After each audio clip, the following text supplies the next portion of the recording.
오늘 이 5장의 주제는 일단 소재. 여기서 다루는 것은 뭐냐면 음행한 자잖아요, 그죠? 아주 심각한 죄를 지은 사람. 음행한 자에 대한 얘기로 시작해서 사실은 요 문제만 다룬 것이 아니라 음행과 같은 종류의 누룩들, 즉 여러 가지 죄들, 교회 안에 있는 여러 가지 심각한 죄들을 다루면서 특히 이 죄에 대한 어떤 부분에 지금 오늘 본문이 포커스가 맞춰져 있냐면 이것을 교회가 어떻게 치리할 것인가가 오늘 5장의 전체적인 내용이라고 할 수 있습니다. 해석과 적용 1번부터 보겠습니다. 고린도 교회 안에는 매우 심각한 죄가 있었으나 어찌된 영문인지 그대로 방치되고 있었습니다. 바울은 그들을 책망하면서 치리의 필요성을 가르칩니다. 자, 고린도 교회 안에 있었던 심각한 죄는 뭡니까? 1절에 보니까 음행이고요. 그 음행도 아주 입에 담기 민망한 근친상간이죠. 아주 심각한 음행의 죄가 있었고 바울은 이것을 1절에서 뭐라고 부연 설명하냐면 그런 음행은 이방인 중에서도 없는 겁니다. 우리가 요즘에 말하는 세상 사람도 짓지 않는 죄, 세상에서도 폐륜으로 여기는 죄가 지금 고린도 교회 안에서 있었고 드러났는데 그냥 그대로 방치되고 있었단 말이에요. 자, 그러면서 2절에 바울은 그러한 죄가 교회에 있을 때 마땅한 반응은 무엇이라고 합니까? 자, 이런 심각한 죄, 이런 심각한 누룩이 교회 안에 있고 드러났을 때 바울이 우선적으로 주는 교회의 합당한 반응, 정당한 반응은 뭐냐면 첫 번째는 통한이 여기는 것. 우리에게도 익숙한 말로 애통하는 것. 다른 말로는 회개라고도 할 수 있습니다. 아파하면 회개하는 거고요. 두 번째는 그 자를 왜 내쫓지 않느냐, 왜 통한이 여기지 않으며 내쫓지 않느냐. 그러니까 통한이 여기는 게 첫 번째 반응이고 두 번째가 치리예요. 여기서는 치리에서 가장 센 치리인 출교를 말하고 있죠. 교회 안에 이런 심각한 죄가 있고 그게 공공연하게 알려지고 드러났을 때 교회가 교인들이 마땅히 보여야 될 태도는 뭐냐면 지금 우리 교회 안에 이런 죄가 있음으로 인하여 지금 이 거룩한 하나님의 백성 공동체 안에 이런 심각한 죄가 있음으로 인하여 하나님 앞에서 통하는, 애통하는, 회개하는. 구약 성경의 그림으로 표현하자면 우리 교회 안에 이런 죄가 있다는 걸 들었을 때 옷을 찢고 죄를 뿌리고, 그죠? 그걸 하는 거예요. 구약의 신실한 하나님의 백성들은 그렇게 했죠. 교회 안에 에스라나 느헤미야 같은 사람들, 이스라엘 공동체 안에 심각한 죄가 있다는 걸 들었을 때 듣자마자 옷을 찢고 죄를 뿌리면서 하나님 앞에서 회개했습니다. 누구의 죄에 대해서? 자기 죄? 교회 안에서 발견됐죠. 내가 속한 거룩한 하나님의 백성 공동체 안에서 하나님의 영광을 가리는 있어서는 안 될 심각한 죄가 발견됐을 때 제일 먼저 하는 일은 어떻게 저런 놈이 있나가 아니고요. 이거예요. 하나님 어떻게 하나님 공동체 이런 주의 우리를 불쌍히 여겨주소서. 우리가 주님 앞에 범죄하였나이다. 이게 첫 번째 반응이에요. 바울이 이렇게 말합니다. 어찌하여 통한이 여기지 않냐? 왜 그 죄에 대해서 아파하지 않냐고? 왜 그 죄에 대해서 하나님 앞에 애통하면서 회개하지 않냐였느냐? 이게 첫 번째고요. 그 다음에는 요거만 하고 있으면 안 돼요. 요거까지 가야 돼요. 그럼 에스라와 느헤미야가 어떻게 했죠? 이방인과 결혼한 사람들에 대한 얘기를 들었을 때 이스라엘 옷을 찢고 어이가 없어서 하나님 앞에서 털썩 주저앉아서 회개한 뒤에 정신 차리고 일어나서 어떻게 해요? 그 사람들 치리하죠? 치리를 해요. 하고 이렇게 얘기하고 있습니다. 자, 이걸 잘 보셔야 되는데 이게 없이 이것만 하려고 하는 것은 잘못입니다.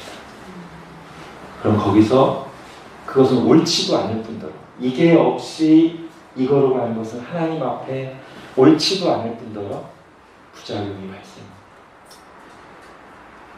반드시 이게 있고 이게 있어야 돼요.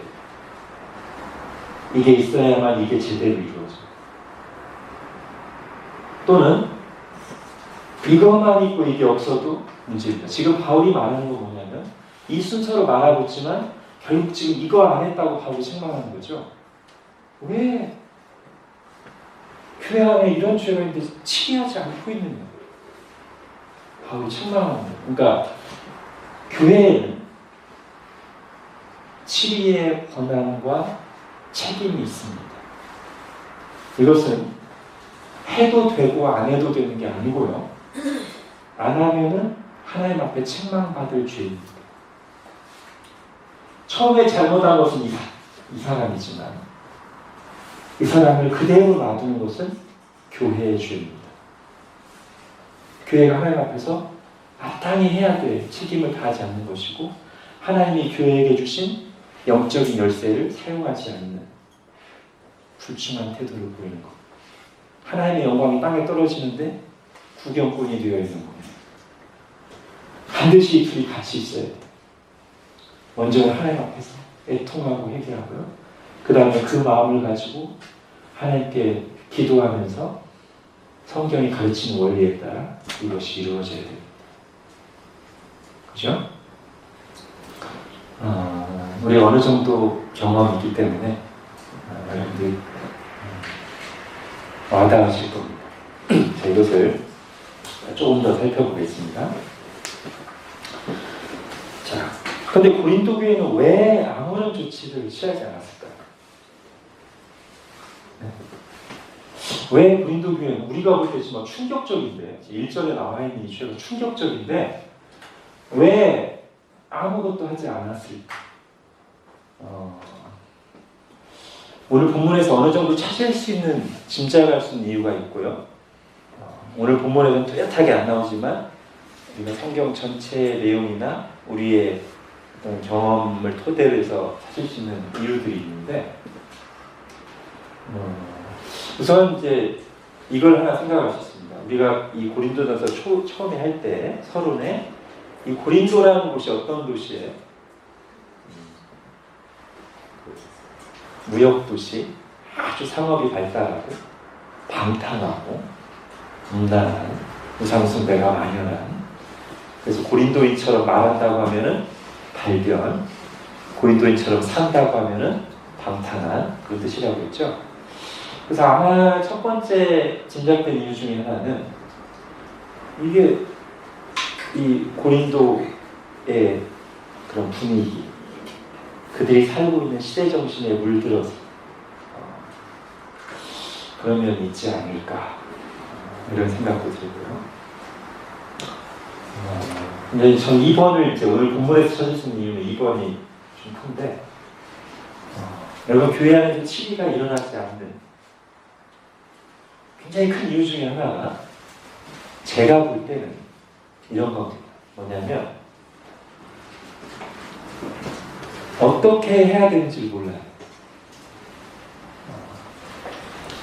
제가 한국교회의 한 사람으로서 여러분도 마찬가지고 제가 지금까지 여러 교회들을 거치고 제가 그냥 청년으로서 또는 전도사로서 목사로 여러 교회를 거치면서 제가 보는 것은 치리하는 법을 모르고요. 심지어 치리를 해야 된다는 것도 몰라요. 그런 경우가 허다합니다. 뭔가 문제가 있으면 뭐 힘들어하긴 해. 힘들어하긴 해요. 근데 어떻게 할지 몰라요. 이걸 성경적으로 어떻게 다뤄야 되는지를 잘 몰라요. 하나님의 교회를 어떻게 다스리시고 어떤 원리에 따라 교회가 이루어져야 되는지를 제대로 가르치거나 배운 적이 없고 본 적도 없어요. 그래서 죄를 지면 개인적으로 회개하는 건 알아요. 그러나 공동체적으로 어떻게 죄 문제를 다뤄야 되는지는 잘 몰라요. 자, 이게 굉장히 큰 이유 중에 하나라고 봅니다. 자, 그래서 이런 관점에서 볼 때요, 이제 3절 이하에 쭉 나오는 이 5장 전체 내용은 뭐냐면, 제가 볼 때 한편으로는 책망이고요, 왜 치리하지 않나 책망이고, 또 한편으로는 가르쳐주는 거예요. 왜 치리가 필요하며 어떻게 치리해야 되는지를 가르쳐주는 게 나머지 내용들이라고 볼 수도 있어요. 바울은 지금 고린도전서 5장에서 마땅히 있어야 될 이 음행한 자의 치리가 일어나지 않은 것에 대한 책망과 함께 반드시 치리해야 된다는 것과 어떻게 치리해야 되는지를 가르쳐주는 내용이 5장입니다. 이렇게 이해할 수 있고요. 그 다음에요, 만약에 이것도 좀 생각할 수 있겠습니다. 지금 이 죄가 뭐냐면, 어떤 사람의 가정에서 일어난 음행이에요. 그죠? 그건 무슨 말이냐면, 이 죄는 심각하긴 한데 다른 교인들에게 직접적으로 피해를 준 건 아니에요. 제가 또 교회 안에서 많이 본 건 뭐냐면, 하나님의 영광을 가리는 심각한 죄에 대해서는 이것도 있고요, 어떻게 해야 되는지 몰라서이기도 하고, 많이 듣고 이렇게 반응하는 방식이 뭐냐면, 이거 용서해야죠, 사랑으로 덮어야죠. 하나님의 영광을 가리는 죄에서 그렇게 하고요, 나에게 조금이라도 잘못하거나 실수하면 참지 못하고 어떤 식으로든 그러거나 뭔가 반응을 해요. 그러나 하나님, 자기에게 직접 관계되지 않은 더 심각한 죄에 대해서는 반응을 안 해요. 최대한의 반응이 기도예요. 그 이상은 안 해요. 그러나 나에게 직접적으로 잘못한 죄에 대해서는 즉각적인. 여러분, 지금 이 죄는 다른 교우들에게, 즉 다른 교우들의 입장에서는 나에게 직접적인 해를 준 게 아니에요. 그러니까 그냥 아무도 책임지려고 하지 않는, 괜히 나를 간섭을 했다가 험악골 당하거나 불편해지거나, 괜히 내가 어려운 일을 왜 짊어져야 될까? 내 일이 아니니까? 그죠? 아마 이런 경우들 생각하세요. 아니면 진짜 우리가 많이 들었던 것처럼 사랑으로 저런 자도 용서해야 돼. 사랑은 허다한 죄를 덮는 거야. 이런 반응이 있을 수 있죠. 이렇게 말하는 걸 제가 들은 적이 있습니다. 우리 교회는 치리하지 맙시다. 사랑을 합시다. 그럼 이 말 어떻게 생각하십니까? 우리 교회는 치리 같은 거 하지 맙시다. 사랑을 합시다. 어때요? 틀린 말이죠? 완전히 틀린 말. 하나님보다 자기의 사랑이 더 크다고 자랑하는 사람, 하나님의 뜻보다 자기 생각이 맞다고 생각하는 사람, 아까 말씀드렸듯이 이런 죄가 있을 때는 이건 옵션이 아니고 하나님의 명령입니다. 순종해야 될, 반드시 책임지고 해야 될 일이지, 우리가 선택하거나 내 나름의 생각으로서 어떻게 조정할 수 있는 것이 아닙니다. 자, 그래서요. 그 다음 그들이 확신을 가지고 죄 문제를 다룰 수 있게 하려고 바울이 말하는 바가 무엇입니까? 하면서 제가 3절부터 5절을 넣었어요. 이 3절부터 5절을 우리가 자연스럽게 생각해 보면 내가 실로 몸으로는 떠나 있으나 영으로는 함께 있어서 거기 있는 것 같이 실제로는 거기 있지 않지만, 그죠? 바울은 실제로 이들과 함께 있지 않지만 그러나 내가 멀리 있으면서 여러분에서 기도하고 여러분의 소식을 들으면서 나는 이미 하나님 앞에서 이런 자를 판단했다. 바울이 말하는 거. 근데 왜 너희는 가까이 있으면서도 이 사람 이런 악한 자를 판단하지 않고 있느냐? 이렇게 말하는 셈이기도 하고요.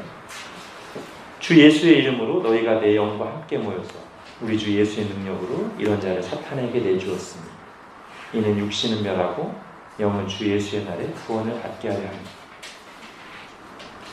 너희가 주 예수의 이름으로 모일 때 내 영도 사도인 나도 너희와 함께 있다고 생각해요. 나는 이미 그 자를 판단해. 너희는 주 예수의 이름으로 이런 자에게 치리를 해라. 사탄에게 내어주는 것이 아까 출교라고 얘기했죠. 출교해라. 이는 육신은 멸하고 영은 주 예수의 날에 구원을 받게 하려 합니다. 그렇게 하는 것이 그 사람에게도 유익인 것. 그 사람의 몸은, 육신은 교회 밖으로 내쫓아서 교회 안에 하나님의 은혜 가운데 있는 것이 아니라 어둠의 세력이 다스리는 세계 속에서 주님의 심판날에 있게 하고, 그러나 그것이 교회가 치리를 했다고 해서 그 사람이 그리스도에게서까지 끊어지는 것은 아니고, 그렇죠? 주 예수의 날에 구원을 받기. 이게 이제 두 가지 해석이 가능한데, 주 예수의 날에가 이제 가장 자연스러운 해석은 주님이 재림하실 때고요. 또 하나는 주님께서 그 사람을 회복시키실 때, 그 사람이 진정으로 회개할 때, 이렇게 해석할 수 있겠죠. 어쨌든 3절부터 5절은 우리가 너무 신비적으로 해석할 필요가 없고요. 이 정도 수준에서 해석하는 것이 가장 무난합니다. 그러니까 그냥 다시 쭉 종합해서 얘기하면 나는 지금 여러분과 함께 있지 않지만 이 소식을 듣고 나는 그리스도 안에서 이미 내 마음으로는 이 사람을 판단했다.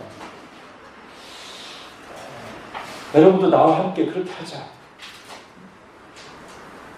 이 사람을 출교해라. 사탄에게 내어줘라. 그게 그 사람을 오히려 유익하게 하는 길이다. 이렇게 지금 바울이 말하는 것은 제가 지금 문제에 쓴 것처럼 어떻게 할지 잘 모르는 이 고린도 교인들에게 확신을 주는 말 중에 하나라고 저는 봅니다. 나 사도가 그 사람을 분명히 판단하고 심판했다. 여러분 거리낌 없이 주저하지 말고 그렇게 해라. 주 예수 안에서 나와 함께 나와 같은 마음으로 그렇게 해라. 이렇게 말하고 있는 거라고 보십니다. 자, 그러면서 이제 5절, 6절은 교회 안에서 이루어지는 치리의 목적이 뭔가를 보여줍니다. 자, 5절은 지금 방금 말씀드린 것처럼 치리의 목적은요, 첫 번째는 치리 받는 형제의 영적 유익을 위해서. 치리의 목적.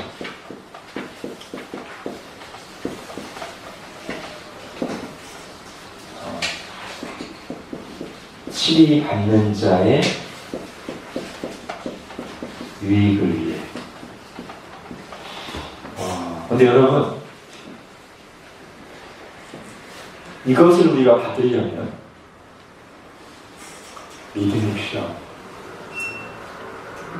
치리를 하는 것이, 물론 그 치리는 다른 치리예요. 치리를 하는 것이 그 사람을 위한 것이다 라는 믿음이 있습니다. 하나님의 명령이기 때문에 하잖아요. 그럼 우리가 하나님의 명령을 수행할 때는 어떤 마음으로 해야 돼요? 이거 아닌데 하면서 하는 게 아니고 하나님의 뜻이 맞아. 내가 하나님의 뜻대로 순종할 때 하나님이 내 생각보다 더 맞고 하나님 은혜를 베푸시고 결국은 이게 더 좋은 열매를 맺게 할 거야 라는 믿음을 하는 거죠. 하나님 뜻에 순종할 때 내 계산을 내려놓고 그게 적용되는 것 중에 하나가 이거. 저는 좀 이따 한 번 더 하겠지만 이 치리가 교회 안에서 이루어지는 치리가 가정에서 이루어지는 훈육과 상당히 비슷한 면이 있습니다. 요즘에 이 세상에 영향을 받은 부모들이 자녀를 훈육하지 못한 이유 중에 큰 이유 중에 하나가 이런 확신이 없는 거예요. 자녀를 훈육하지 못한 이유 중에 하나가 이런 확신이 없어요. 괜히 내가 혼냈다가 관계만 나빠질까 봐, 내가 더 나아갈까 봐, 아니면 요즘 말하는 것처럼 꼬치로도 때리지 말라 해가지고 어린애들은 아예 매를 안 베는 게 다른 건 줄 알고 있어요. 아이에게 매를 베려면 믿음과 사랑이 필요합니다. 성경은 매를 베라고 말합니다.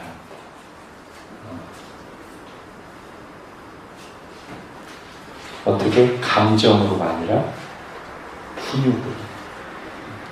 부모가 기분 상해가지고 막 분노한 가운데 막 두들겨 패는 게 아니고 원칙을 가지고 잘 설명하고 사람은 너 지금 왜 봤냐면 어릴 때 얘기해요. 어릴 때. 너 지금 받는 이유는 하나님이 이렇게 말씀하셨고 네가 이런 잘못을 했기 때문에 너도 인정하지? 하면서 감정이 아니라 원칙에 따라서 사랑을 하는 거. 그리고 그렇게 할 때는 이렇게 하는 것이 이 아이를 살리는 길이고 이 아이를 바로 세우는 길이다. 이 아이에게 그게 맞다는 하나님의 말씀이 그렇게 돼 있으니까 하나님의 말씀대로 하는 것이 이 아이를 바로 세우는 길이라는 믿음을 가지고 하는 거예요. 그렇죠? 이게 어려움이에요. 이렇게 못하는 사람이 많아요. 특히 어릴 때. 교회에서도 마찬가지. 취했다가 저 사람 시험 되면 어떻게 해요? 취했다가 교회 떠나면 어떻게 해요? 그런 생각을 가지고 치리는 절대 못하죠. 그리고 그런 이유 때문에 치리를 안 하는 것이 교회마다 만연하면 그 시대의 교회가 함께 병들어갑니다. 그 뒤는 하나님께 맡겨. 우리는 순종한 뒤에는 하나님께 맡겨. 치리를 받지 않고 계속 교회를 전전긍긍하는 사람은 절대 영적으로 성장할 수 없습니다. 치리를 받는 사람이 은혜 가운데 거하고 영적으로 성장합니다. 자, 그래서 다시 한번 강조하자면 이 치리는 어떻게 이루어져야 되냐면 사랑의 마음과 자세로 이루어져요. 그렇죠?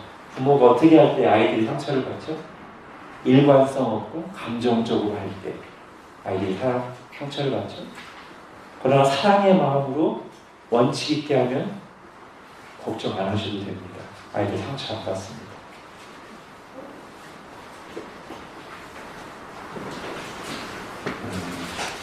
두 번째는 6절을 보시죠. 6절 같이 읽겠습니다. 시작. 너희가 사랑하는 것이 옳지 아니하도다. 적은 물이 온 덩어리에 퍼지는 것을 알지 못하느냐. 예, 이건 이렇게 정리할 수 있겠죠? 교회의 이익을 위해서. 교회를 위해서. 만약에 여러분 누룩이라는 게 뭐예요? 베이킹 파우더. 뭐예요? 넣으면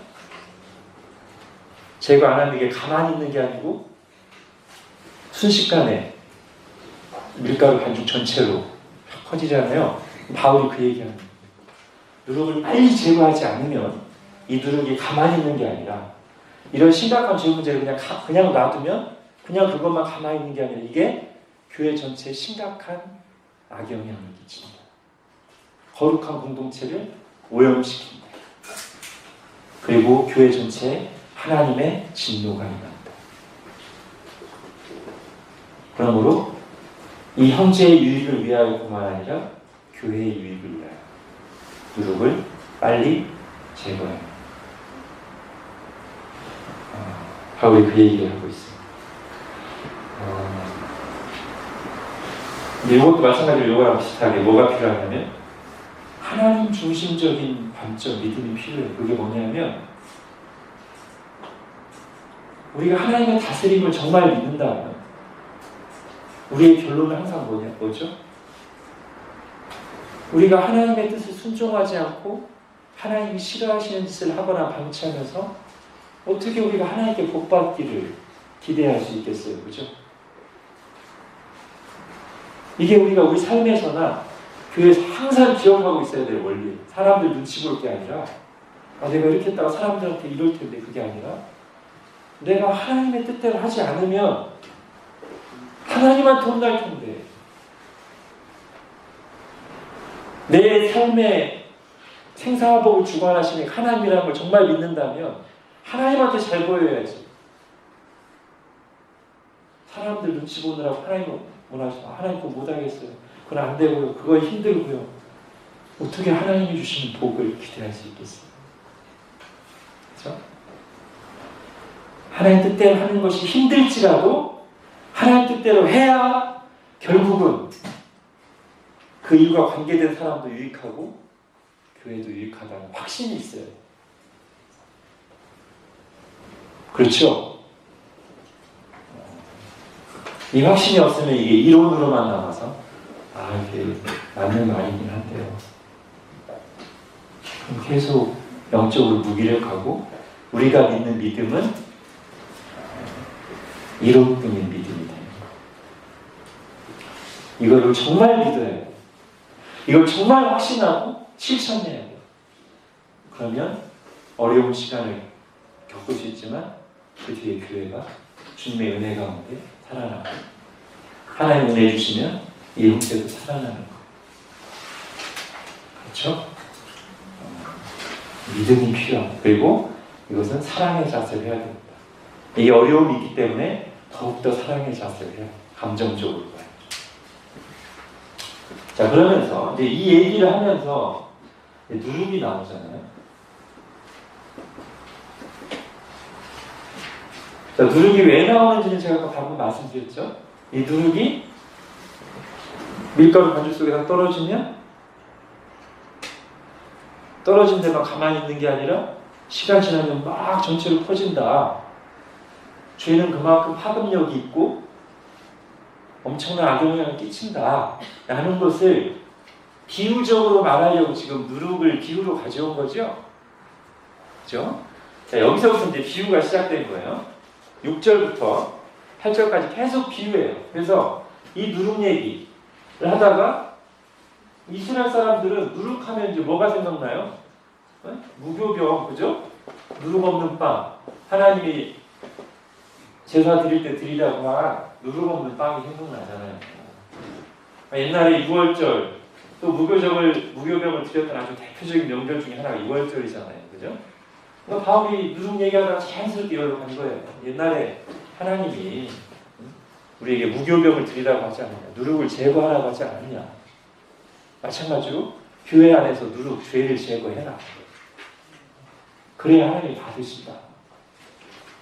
그러면서 누룩 없는 빵, 누룩 없는 공동체, 거룩한 교회 공동체를 생각하다 보니까 또 6월절 이거 드렸던 걸 생각하다 보니까 어디까지 가는 거예요? 근데 우리가 누룩 없는 빵이 된 근본적인 이유는 우리의 행위나 그걸로 된 것이 아니라 6월절 어린 양이신 예수님의 은혜로 된 거다. 얘기도 하는 거예요, 바울이. 그죠? 어디서 그 얘기예요? 7절에서. 너희는 누룩 없는 자인데, 왜 누룩 없는 자예요? 우리의 6월절 양 그리스도께서 희생되셨느니라. 예수님의 대속으로 우리는 근본적으로는 무교병이라 이거예요. 마치 예수님이 요한복음 13장에서 제자들 발을 씻어주실 때 베드로가 발뿐 아니라 머리와 손도 씻어주세요 했더니 예수님이 뭐라고 그래요? 너희는 이미 목욕한 자로서 깨끗하다. 그죠? 그거랑 비슷한 거예요. 바울이 너희는 누르가 없는 자다. 이미 6월절 어린 양 예수님의 대속의 은혜로 너희는 근본적으로는 무교병이야. 너희는 기본적으로 용서받은 자들이야. 깨끗한 자들이야. 그런데 예수님이 그런데 발을 씻어야 된다고 하죠. 그죠? 마찬가지로 여기서도 근본적으로 깨끗한 자인데 참으로 우리가 그렇게 살아야 된다는 거예요. 우리가 죄를 지을 때 그것을 방치하지 말고 죄를 회개하고 그 죄를 성경적인 원리로 치리하고 다루면서 교회 공동체가 누룩이 깃들거나 방치되지 않게 그때 누룩을 제거하면서 거룩한 공동체로 서야 된다는 거예요. 그것을 8절에 비유적으로 말한 거예요. 우리가 명절을 지킬 때 묵은 누룩으로도 말해요. 누룩이 죄잖아요. 그죠?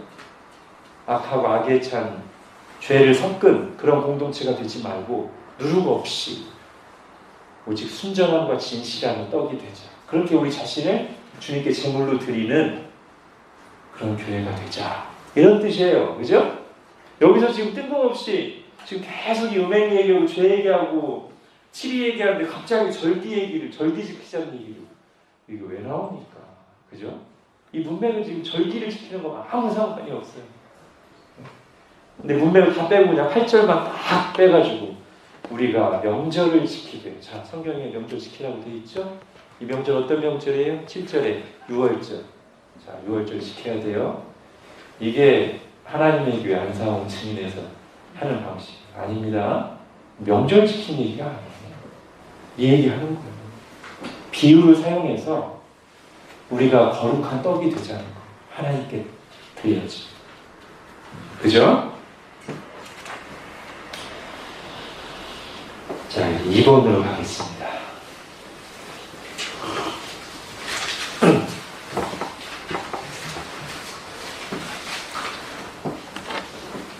바울은 고린도 교회 안에 있는 음행의 문제뿐 아니라 교회 안에서 치리해야 할 대상과 방법에 대해 포괄적으로 설명합니다.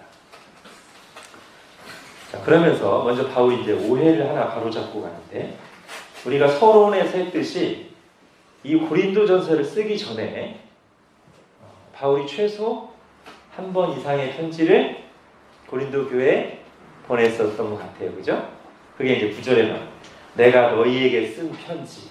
이전에 이게 지금 고린도전서 말고 그 이전에 쓴 편지가 있어요. 거기에 뭐라고 바울이 말했냐면 음행하는 자들을 사귀지 말라라는 말을 이 이전 편지에서 했어요. 그런데 이게 어떻게 사람들에게 오해될 수 있냐면, 음행하는 자들, 악한 자들, 세상 사람들, 그들과 교류하지 말라는 뜻이구나 라고 오해하는 사람들이 있었던 것 같아요. 바울이 이제 바로 잡죠. 10절에서 이 말은 이 세상에 음행하는 자들, 탐하는 자들, 이런 죄를 짓는 자들과 사귀지 말라 한 것이 아니라, 만일 그리하려면 너희가 세상 밖으로 나가야 될 것이다. 그럼 너희가 세상에서 어떻게 사냐? 이 세상 사람들이 다 약한 자들인데 이 사람들하고 교류하지 않으려면 중세처럼 아예 산속의 수도원으로 들어가야 되냐? 메노나이트처럼 자기들만 정리해가지고 이 세상 문명을 거부하면서 살아야 되냐? 그게 아니라는 거죠. 그죠? 바울이 음행하지 말라고 썼던 이유는 이런 일을 하는 세상 사람과 관계를 끊으라는 게 아니라, 11절 이제 내가 너희에게 쓴 것은 만일 어떤 형제라 일컫는 자가 음행하거나 우상숭배하거나 이런 죄를 지을 때 그런 자와 사귀거나 함께 먹지도 말라. 자, 여기서 치리의 대상이 분명하게 제한됩니다. 그죠? 어떤 형제라 하는 자. 이걸 이제 좀 공식화시켜서 말하면 신앙 고백한 교육, 이렇게 말할 수 있겠습니다. 이제 자기주도 말라 이제 7인데 좀 이따 하고요. 7의 대상 누구냐면 신앙 고백한 교육입니다. 이 말은 교회가 세상 사람들에서 어떤 뭘 할 수가 없어요. 그죠? 그건 세상 법정에서 하는 일입니다. 그 역할을 맡은 각 기관이 하는 거예요.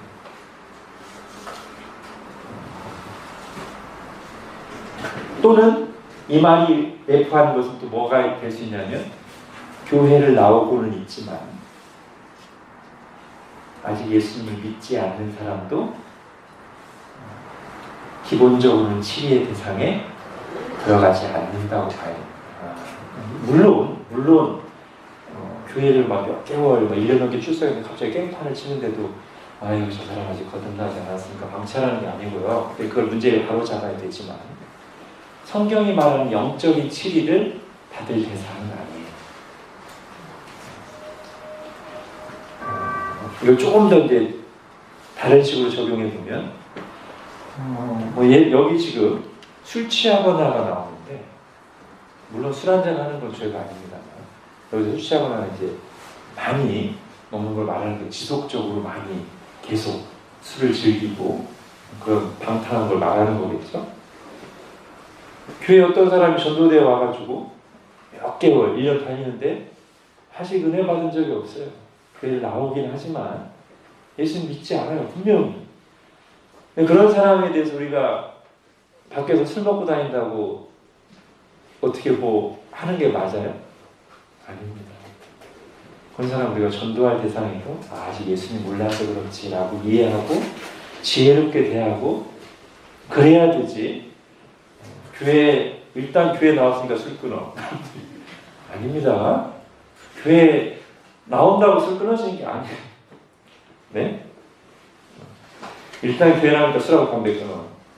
전도를 막는 행위입니다. 예수님 믿어야 술과 담배를 절제하거나 끊든지 하지. 아직 은혜 받지도 않았는데 교회 나오기 시작하면 술 담배 끊으라고 하면 어떻게 나와요? 그때는 그야말로 있는 모습 그대로 가지고 혹 얘기하다가 술 담배 얘기가 나와도 그냥 그래서 이해하고 넘어가야지. 거기서 속으로 나눔하고 술 얘기했더니 교회 나오는데 지혜롭지 못한 행동입니다. 그죠?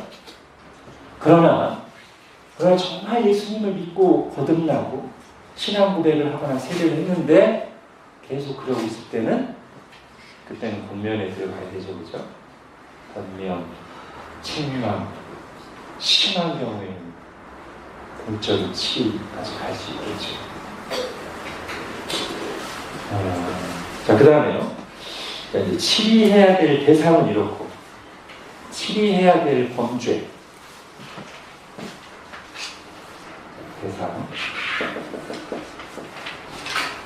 치리해야 될 범죄는 뭔가? 우선 오늘 본문에 나온 걸로 하면, 음행하거나, 지금 음행이 문제가 됐으니까 음행이 제일 먼저 나와요.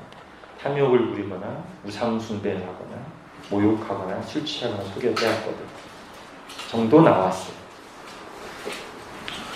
이게 다일까요? 이것만 해야 될까요? 아니겠죠, 그렇죠? 이건 지금 대표적으로 몇 개가 나온 거예요.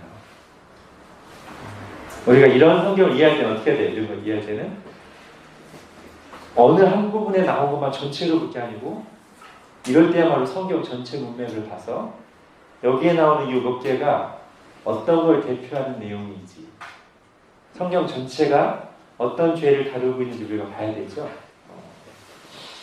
아마 이렇게 말하는 게 가장 적절할 겁니다. 십계명을 어긴 죄고요. 특히 이 죄가 드러났을 때 이때 치리를 하는 것이죠. 그죠? 여기 안 나왔어도요. 여기 지금 살인 안 나왔잖아요. 폭행 안 나왔잖아요. 여기 안 나왔으니까 치리 안 하는 아니죠? 10계명을 어긴 죄, 특히 드러난 죄. 왜 드러난 죄라는 말을 썼냐면, 자, 이걸 너무 엄격하게 적용하면요,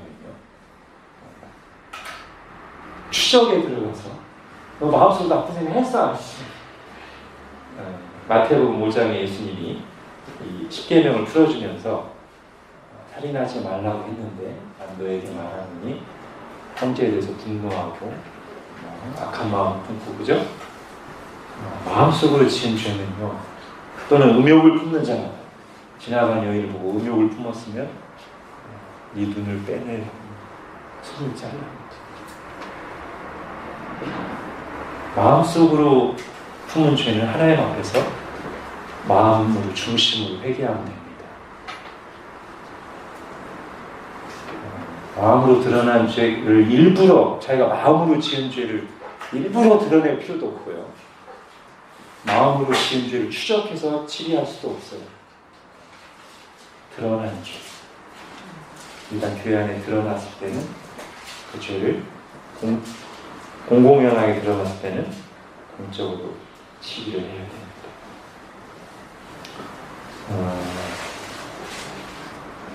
그리고 이 죄는 아까도 말씀드렸듯이 나에게 서운하게 한 형제의 잘못에 대한 것보다는 하나님의 말씀을 어긴 죄로 이해하는 것이 더 바람직하죠.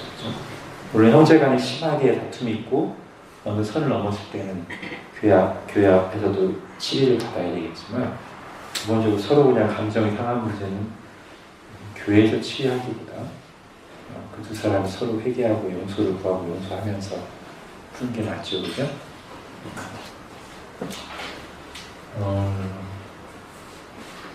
자, 요즘에 가장 뜨거운 이슈, 이걸 한번 얘기 들어볼까요?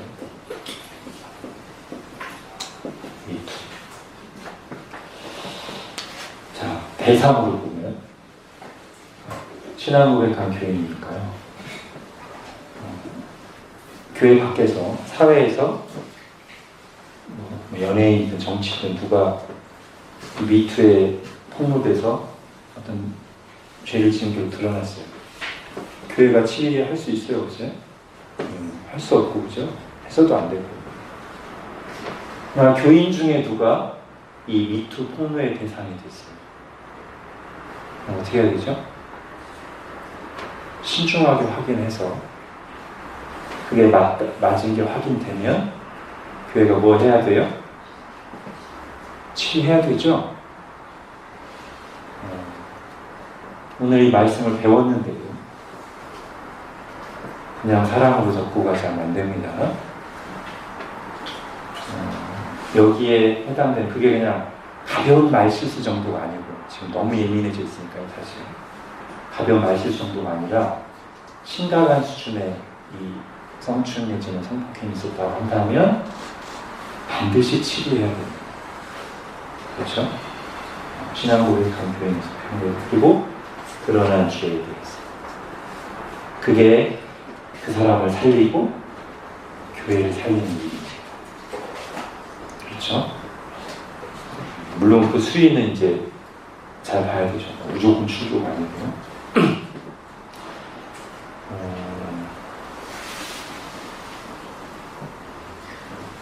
자, 여기까지 하면 그 다음까지 하고 치리의 방법까지 하고, 그러니까 치리의 방법,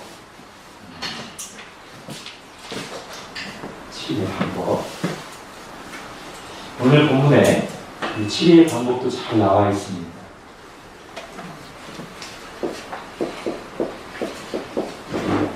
치리의 방법은 뭐냐면, 여기랑 오늘 본문에 나온 가장 강한 출교, 너무나 심각한 죄니까 용행이, 이 오늘 본문에 나온 용행이 가장 강력한 치리가 출교인데, 그리고 이 출교를 말하는 걸 수도 있고, 아니면 출교보다 조금 덜한 게, 지금 버렸다고 볼 수 있는 게 뭐냐면, 사귀지도 말고 먹지도 말라. 이 두 개가 다 뭐냐면요. 성도의 교제에서 성도의 교제를 제한하는 겁니다. 교회가 하는 권징 내지 치리는 기본적으로 영적인 치리예요. 영적인 치리라는 말은 뭐냐면 물리적인 치리가 아니에요. 교회가 정교가 분리되지 않았을 때는 물리적인 치리를 많이 했습니다. 칼빈도 그랬습니다.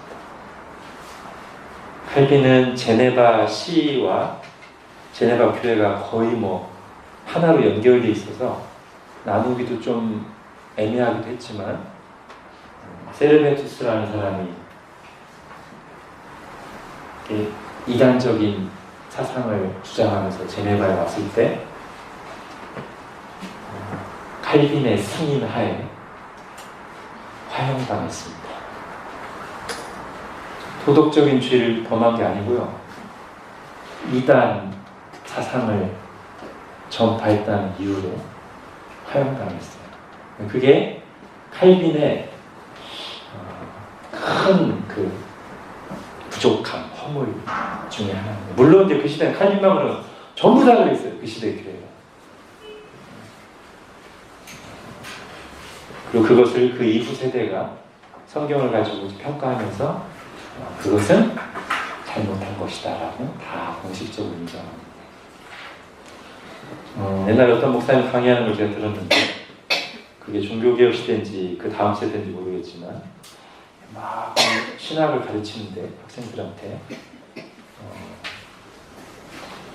졸거나 제대로 안 들으면은 그 건물 지하에 있는 감옥에 가서 버렸습니다.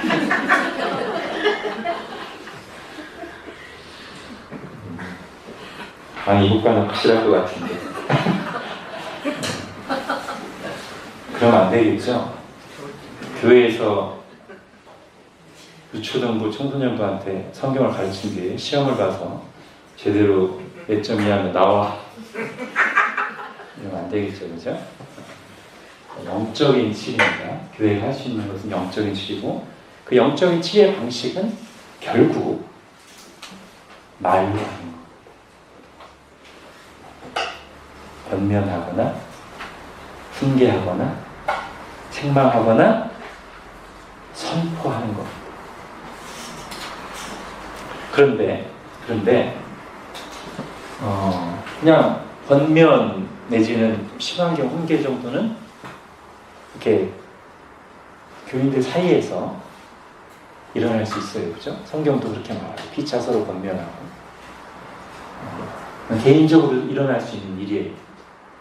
그런데 교회 전체가 한 뜻을 가지고 공적인 징계를 가할 때는 어느 개인이 임의로 할 수 있는 게 아니죠.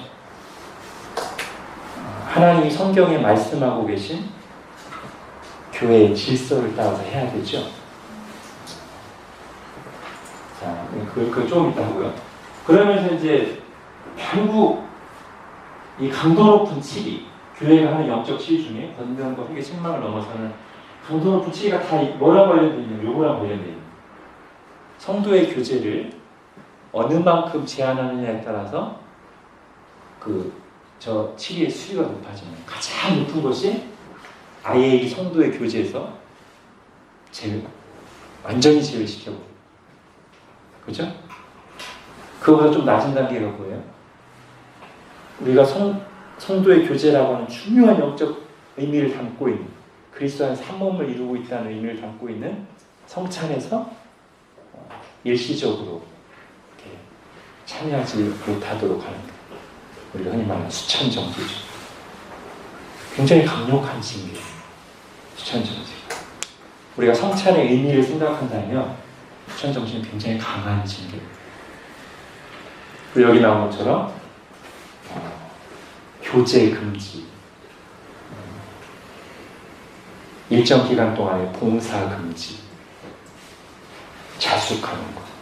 본인도 교회에 와서 성도들하고 교류하지 않고 조용히 예배 드리고 가고, 다른 교우들도 그 사람을 미워하고 막 나쁘게 봐서가 아니라 교회가 그 사람의 영적 유익을 위해서 교회 덕을 세우기 치리학을 했기 때문에 그 정한 기간 동안은 그 형제 자매에게 사랑으로 기도하고 하지만 한동안 교제를 안 하는 거죠.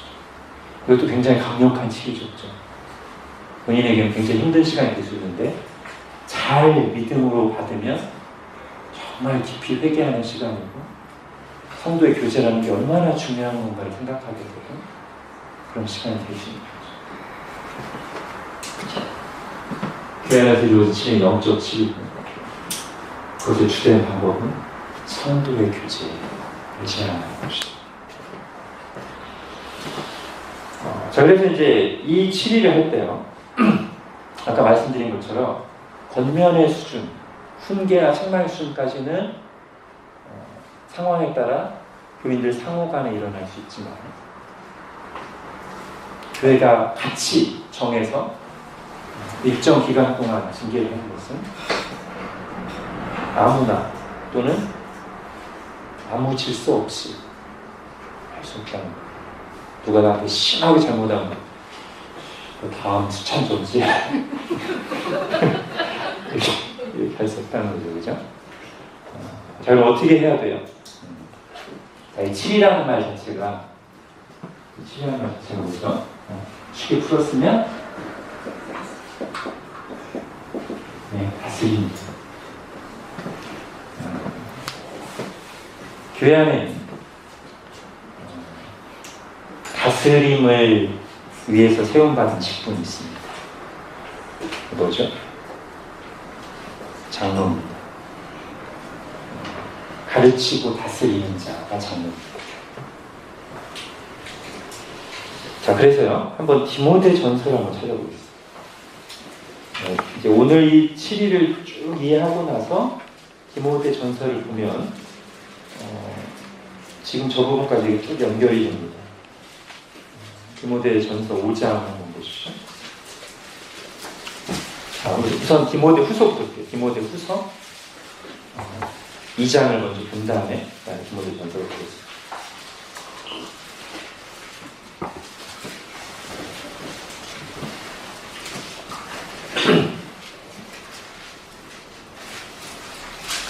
디모데 후서 2장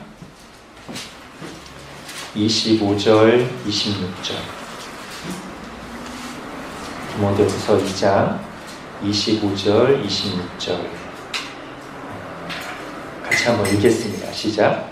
거역하는 자를 온유함으로 훈계할지니 혹 하나님이 그들에게 회개함을 주사 진리를 알게 하실까 하며 그들로 깨어 마귀의 온유에서 벗어나 하나님께 사로잡힌 바 되어 그 뜻을 따르게 하실까 합니다. 예, 아까 오늘 나온 대로 요거에 해당되죠. 지금 이게 이제 이것도 일종의 7인데 거역하는 자를 훈계하는 거. 이것도 7이에요. 근데 그 자세를 어떻게 해야 돼요? 온유함으로, 사랑으로 해야 돼요. 그래서 아무튼 온유한 자세로 7일을 할 때, 훈계를 할 때 하나님 은혜를 주시면 어떤 일이 일어날 것을 우리가 기대하면서 한다? 하나님 그 사람에게 회개하는 마음을 주시고 진리를 알게 돼서 죄에서 벗어나 하나님을 섬기는 그런 자리에 서게 하기 위해서 이 일을 해야 된다는 거예요. 거역하는 자를 온유함으로 훈계하는, 사랑으로 치리하는 일을 해야 된다는 거고요. 이게 지금 누구한테 하는 말이죠? 디모데, 에베소 교회 목회자, 그죠? 목회자에게 하는 말이고요. 자, 이제 디모데 전서로 가보겠습니다. 여기에 이제 더 분명한데, 디모데 전서 5장 19, 20절입니다.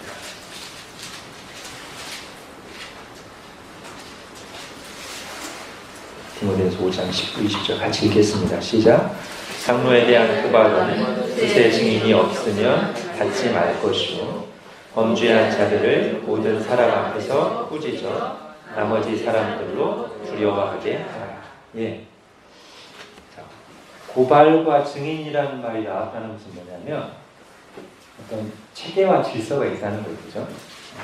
문제가 있을 때 그냥 임의로 어떻게 하는 게 아니라 지금 이 조직, 교회의 시스템 안에서 고발을 받는 자 또는 고발을 받는 기관이 있다는 뜻이에요.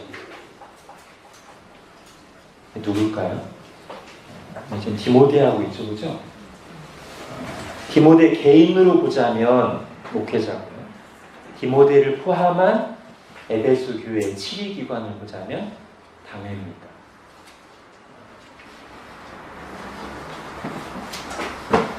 아까도 말씀드린 것처럼 교회 안에서 구제와 재정을 담당하는 직분은 집사고요.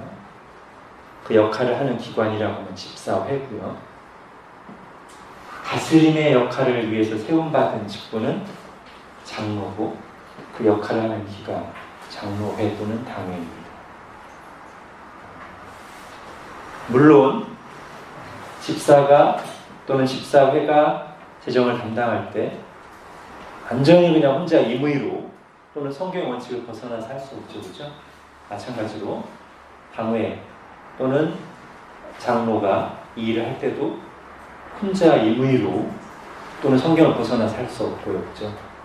성경적인 원칙을 따라 성도들과 같이 이것을 논의하면서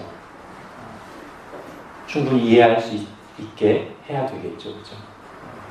만약 이런 것들이 없어지고 어떤 한 개인, 장로가 한 개인으로서 또는 목사가 한 개인으로서 자기 기분대로 하게 되면 이제 심각해지는 거죠, 그렇죠? 전횡이 되는 전횡.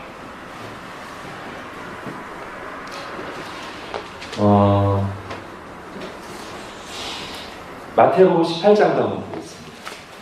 7위에 관한 가장 스탠다드한 주님께서 가르쳐 주신 원리 중에 하나죠. 마태복음 18장.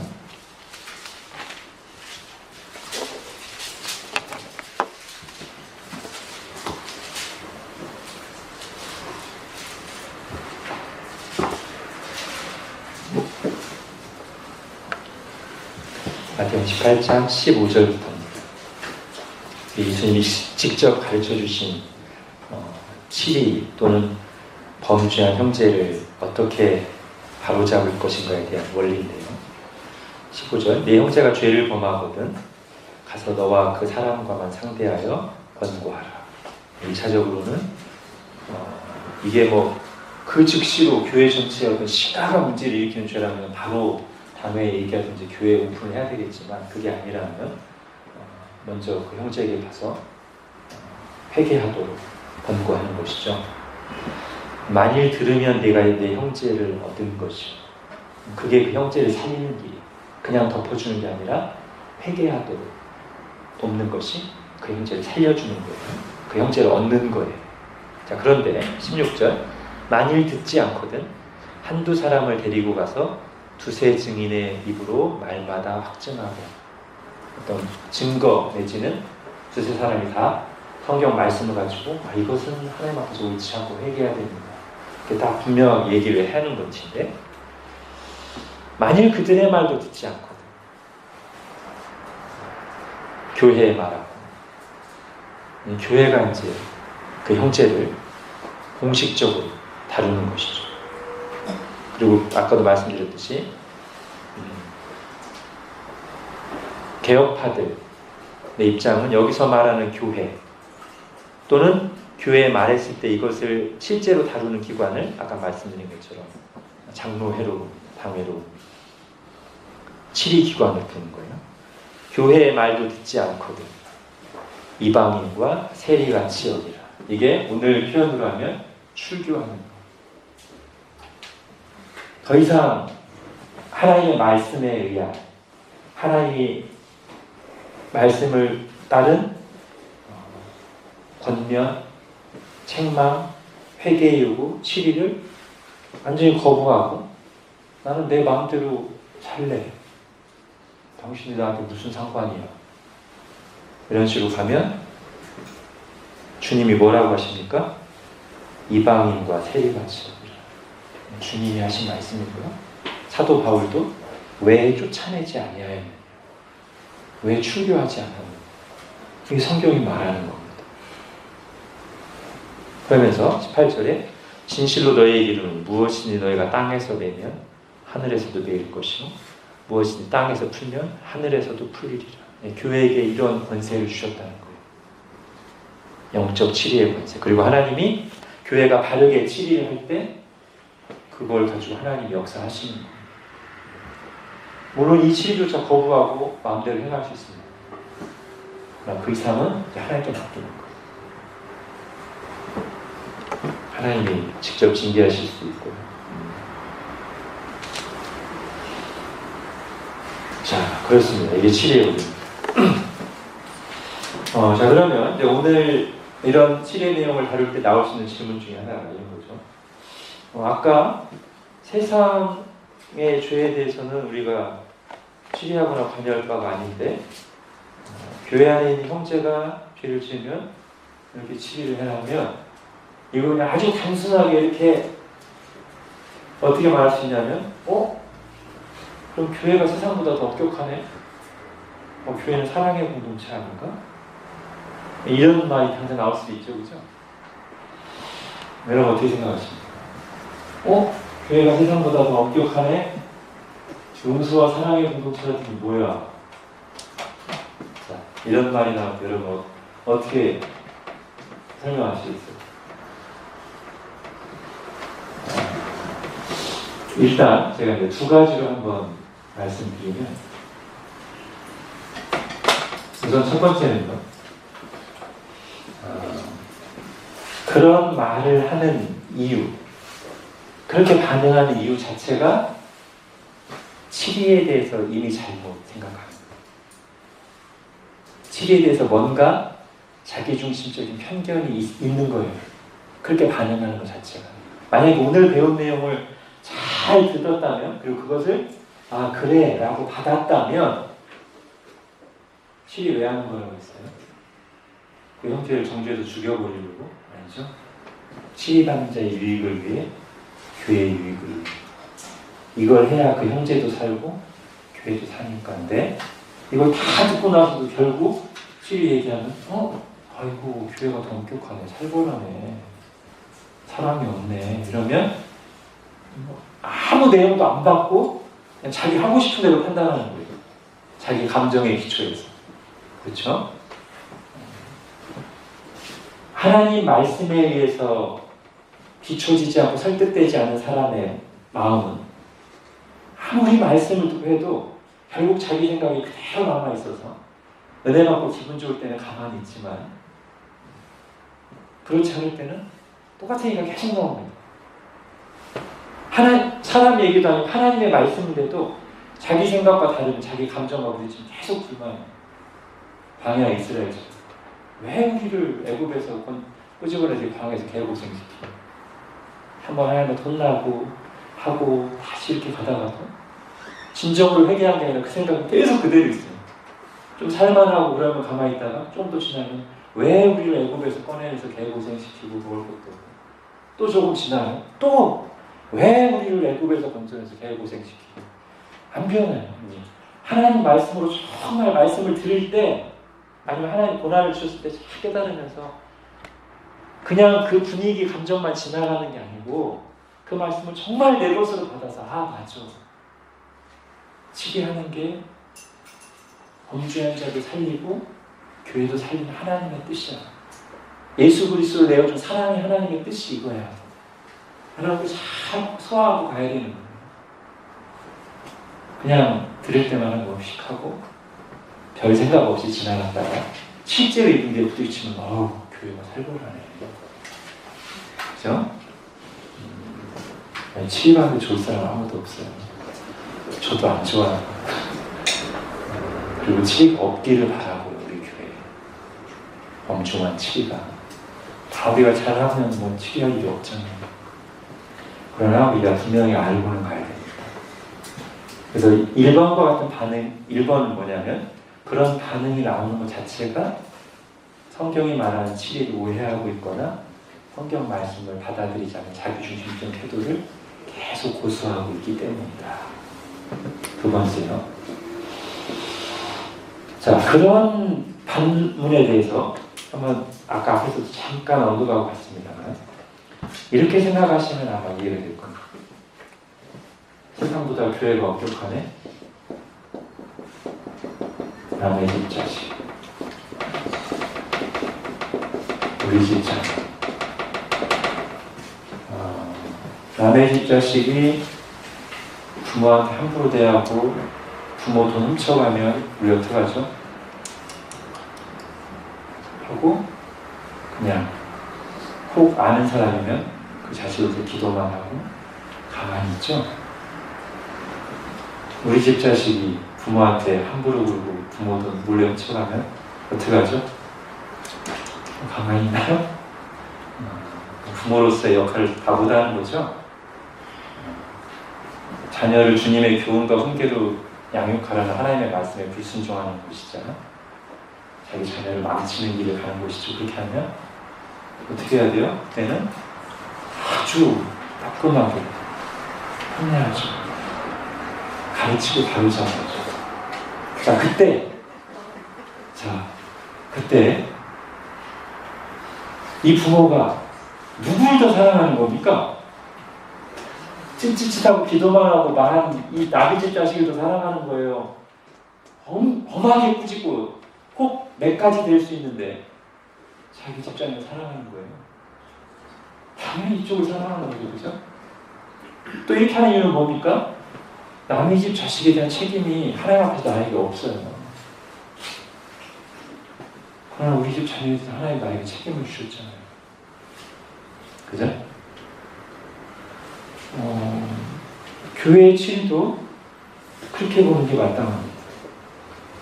세상의 죄인들에서 교회가 치리할 수도 없고요. 해서도 안 돼요. 안타까워하거나 혹 기도할 수 있습니다. 그러나 교회 안에서 심각한 죄가 있을 때는 가만히 있을 수 없죠. 책임 있는 행동을 해야 돼요.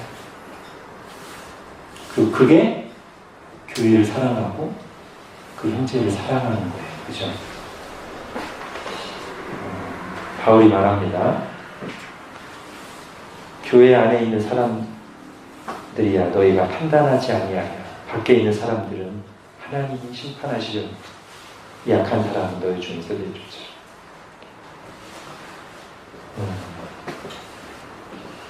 또 우리가 이렇게 생각하면 돼요. 하나님께서 어떻게 하십니까?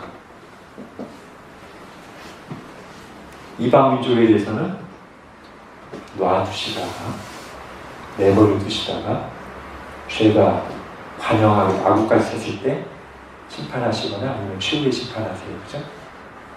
그러나 이스라엘은 그때 징계하세요. 하나님 누구를 사랑하시는 겁니까? 세상을 사랑하시는 겁니까? 이스라엘 사랑하시는 겁니까? 로마서 1장에 보면 하나님이 범죄한 세상에 대한 대우가 뭐예요? 내버려 두사. 내버려 둡니다. 사랑하는 자는 감사합니다. 그렇죠?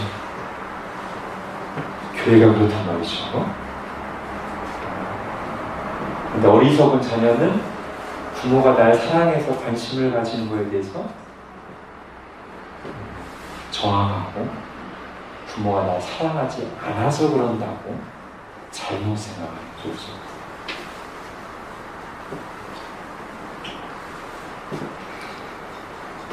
자, 또 하나 나올 수 있는 질문은 그러면 용서하고 치리가 어떻게 조화를 이루죠? 이런 질문도 나올 수 있죠? 용서와 치리.